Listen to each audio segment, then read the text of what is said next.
దీనులు పేద సాధలను బాగుపడంగా, దీనులకి చెయ్యాలి సేవ, పేద సాధనకి చెయ్యాలి. ఎప్పుడు దానం ఇచ్చినా ఒకటే అరగత, దయచేసి గుర్తుపెట్టుకోండి. పేదవాళ్ళకి ఇవ్వండి, పేదవాళ్ళకి ఇవ్వండి, పేదవాళ్ళకి ఇవ్వండి. ఏ నోములు వచ్చినా ఆ శ్రావణ మాసంలో ముత్తైదు తాంబూలం ఇచ్చినా, దానం ఇచ్చినా పేద స్త్రీకి ఇవ్వండి అమ్మా. నమస్కారం పెట్టి కోరుతున్నా, పేద స్త్రీకి ఇవ్వండి, పేద స్త్రీకి ఇవ్వండి. మన కులం, మన ప్రాంతం, మన బంధువర్గమని చూడకండి దయచేసి.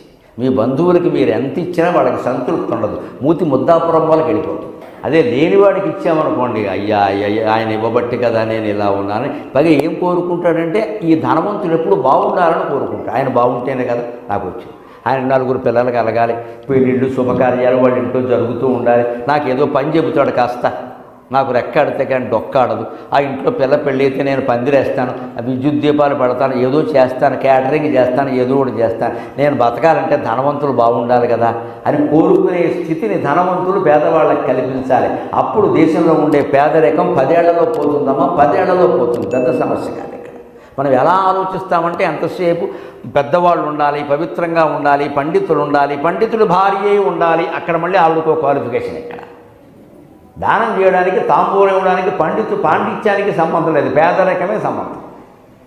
దీనులు పేద సాధలను బాగుపడంగా, మన వల్ల ఏ 4 పేద కుటుంబాలైనా పేదరికం నుంచి బయటపడ్డాయా? కనీసం ఆ మహారాజు ఇంట్లో ఆయన జమీందార్, ఆయన ఇంట్లో మేము పని చేసుకుంటున్నాం, ఆయన ఇంట్లో మేము ఏదో వాచ్మెన్గా ఉంటాం, ఆయన ఇంట్లో ఏదో కారు డ్రైవర్గా ఉన్నాం, ఆయన వల్ల మేము బాగున్నాం అని మన గురించి నలుగురు చెప్పుకుంటున్నారా? ఇది ముఖ్యం. ఇదే మానవ సేవ. బాగుపడంగా గొప్ప ధనవంతులు పెద్ద మనస్సుతోడ సేవాగరిమంబు చూపిరట. మనం మాత్రం ఏదైనా దానం ఇవ్వాలంటే మనకి ఏమి సంబంధం చూస్తాం. ఇక్కడ మనకేమైనా ఉపయోగపడతారా లేదా అని చూస్తాం. ముత్తైదువుగా తాంబూలం చేతిలో పెట్టాలంటే ఈ వీధంతా మన క్యాస్ట్ వాళ్ళే ఉన్నారు. ఇదో పెద్ద గొప్ప. ఇక్కడ మన క్యాస్ట్ వాళ్ళు లేకపోతే ఇవ్వకూడదా? వంపలు అంటుకుపోతాయా?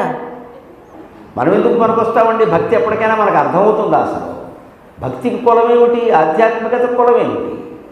ఇంకోటి గుర్తు పెట్టుకుందాం, మనం ప్రార్థన చేయాల్సిందే, భజన చేయాల్సిందే, అన్నీ చేయాలమ్మా.